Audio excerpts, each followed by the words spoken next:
हमारी स्तुति अनिल कुमार आदर्श बेगा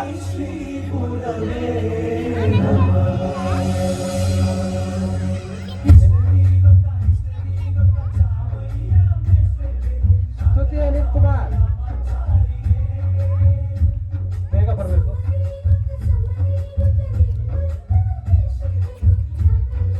ಸ್ತುತಿ ಅತ್ಯಂತ ಉತ್ತಮ ರೀತಿಯಲ್ಲಿ ತಮ್ಮ ಶಾಲೆ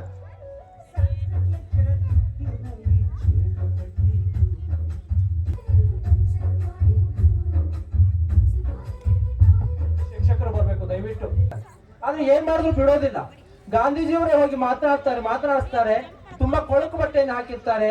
ಅವಾಗ ಕೊಳಕು ಬಟ್ಟೆ ಯಾಕೆ ಹಾಕಿದೆ ಶುಚಿಯಾಗಿ ಬರ್ಬೇಕಲ್ಲಮ್ಮ ಅಂತ ಕೇಳಿದಾಗ ಅವ್ರು ಹೇಳ್ತಾರೆ, ನಾನು ತೊಳೆದಾಕೊಂಡ್ರೆ ಹಾಕ್ಲಿಕ್ಕೆ ಬಟ್ಟೆ ಇಲ್ಲ ಅಂತ ಹೇಳ್ತಾರೆ. ನಿಜವಾಗ್ಲೂ ಆ ಪಾಠವನ್ನು ಓದಿದಾಗ ನಮಗೆ ಎಂತ ಸ್ಥಿತಿ ನಮಗೆ ಯೋಚನೆ ಬರುತ್ತೆ ನೋಡಿ. ಅವಾಗ ಗಾಂಧೀಜಿಯವರು ಹೇಳ್ತಾರೆ, ಅವತ್ತಿನಿಂದ ಇನ್ನು ಮುಂದೆ ನಾನು ತುಂಡು ಬಟ್ಟೆಯನ್ನ ಹಾಕ್ತೀನಿ ಅಂತೇಳಿ ಅವರು ಅವತ್ತು ಒಂದು ನಿರ್ಧಾರವನ್ನು ತೆಗೆದುಕೊಳ್ತಾರೆ.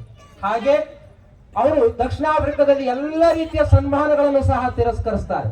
ಕಾರಣ ಅದು ಮಕ್ಕಳಿಗಾಗಿ ಮಾಡಿರುವಂತದ್ದು ನಮ್ಮ ಕರ್ತವ್ಯ ಅಂತ ಹೇಳಿ ಅವರು ಭಾವಿಸ್ತಾರೆ.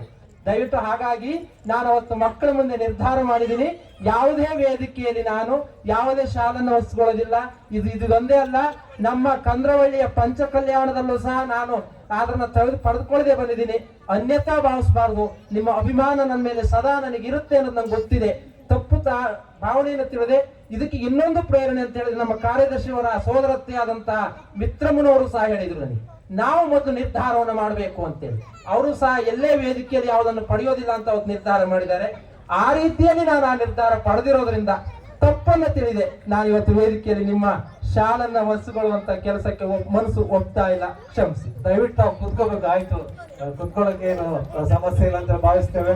ಶಿಕ್ಷಕರು ಅವರು ನಿಜವಾಗ್ಲೂ ಕೂಡ ನಮ್ಮ ಸಹೋದರಿಯರ ಸೇವೆಗೆ ಜೋರಾದ ಎಲ್ಲರೂ ಎತ್ತು ನಿಂತು ಚಪ್ಪಾಳೆ ತಟ್ಟಿ ನಾವು ಎಲ್ಲರೂ ಮುಂಭಾಗದಲ್ಲಿ ನಿಂತವರು ಅವರಿಗೆ ಹೇಳೋಣ. ನಮ್ಮ ಟ್ರಸ್ಟಿಗಳು, ನಮ್ಮ ವೇದಿಕೆ ಮೇಲೆ ಟಿ ಟಿ ಅವರು, ನಮ್ಮ ಚಂದ್ರಪ್ರಸಾದ್ ಹಾಗೆ ಅಧ್ಯಕ್ಷರು